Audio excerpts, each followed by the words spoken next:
घरों में रहने वाली बिल्लियों को बहुत मार पड़ती थी। कभी दूध के लिए, जैसे बिल्ली को भूख लगती थी तो वह चुपचाप दूध पी जाती। जब उसके मालिक या मालकिन को ये सब पता लगता तो वो उसे बहुत मारते थे। इसी तरह बिल्ली जब घूमने जाती थी तो हर इंसान उन्हें देखकर मुंह बनाता था कि बिल्ली ने रास्ता काट दिया, अब क्या होगा। एक दिन सारी बिल्लियों ने एक सभा बुलाई। उसमें यह निर्णय लिया गया कि इंसानों से दूर हम अपना एक अलग शहर बसाएंगे, जहां हम कभी इंसानों को नहीं आने देंगे। यही सोचकर बिल्लियों ने अपना एक नया शहर बसाया। इंसानों के बीच में इतने सालों तक रहकर बिल्लियों ने बहुत कुछ सीखा था, इसलिए उन्होंने इंसानों की हर सुविधा उस शहर में रखी। सभी बिल्लियां मजे से इंसानों की तरह रहने लगीं। एक बिल्ली को उन्होंने अपनी रानी घोषित कर दिया। उसके साथ कुछ और बिल्लियों ने पूरे शहर को सही से चलाने के लिए कुछ कानून बना दिए, जिनका पालन करना सबके लिए अनिवार्य था। इसी शहर के एक फ्लैट में चिंकी और मिंकी नाम की दो बहनें अपनी शालू मौसी के साथ रहती थीं। चिंकी और मिंकी की माँ नहीं थी, शालू मौसी ने ही उन दोनों को पाला था। दोनों बहनें बहुत शरारती थीं। एक दिन शालू मौसी ने सुबह सुबह आवाज लगाई, तुम दोनों सोती ही रहोगी। आज महीने की पहली तारीख है, शॉपिंग करने जाना है कि नहीं?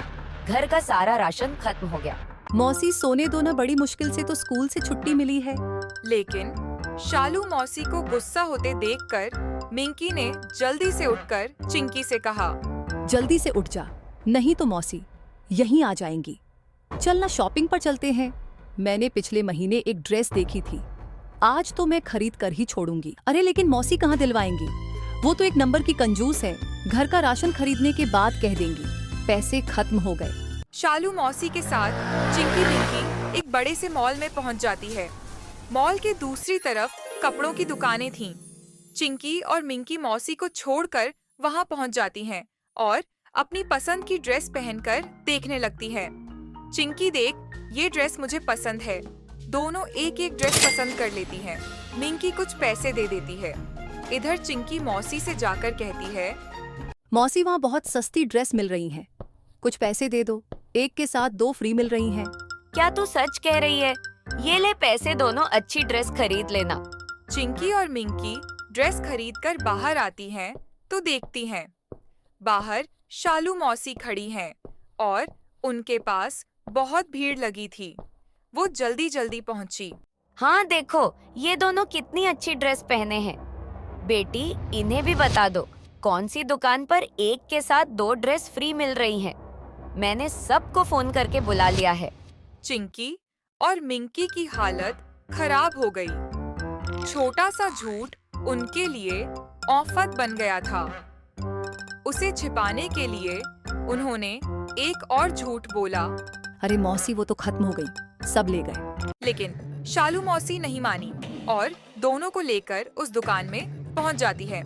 दुकानदार उन्हें सारी सच्चाई बता देता है। शालू मौसी बहुत गुस्सा होती हैं।